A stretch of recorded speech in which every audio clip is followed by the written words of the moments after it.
The video I viewed was of an online virtual class for the elementary level, and the teacher starts off by stating clear and conscious directions on what the students were to expect while she was facilitating the online class.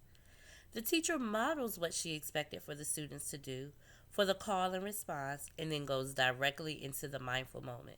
Now, I thought the mindful moment was important that she was teaching about because it taught social emotional skills, which is something that we talk about for NTAS standards. But anyway, these things tie into the NTAC standard because the facilitator captured the learner and the learning by looking at the learner's development and the learner's environment by focusing on a peace corner and what would be in it.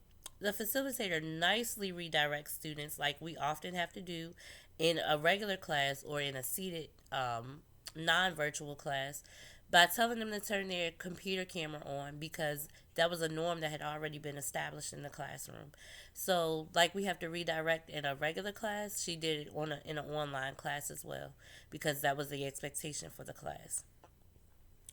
And although this is an online class, the facilitator's questions about what the students had in their Peace Corner and where it was located were questions that showed application of content and instructional practices based on instructional strategies, all that in line with the NTAS standards.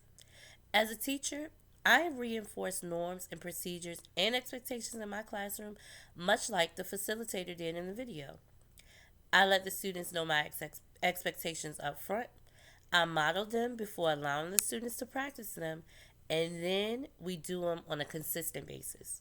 So every day, all day, sometimes I do my norms just like that, every day, all day, because practice makes perfect, as they say, but most of the time, students learn by repetition. I also fix the behaviors right away if it does not fit the expectations or the norms that I have created for my classroom culture.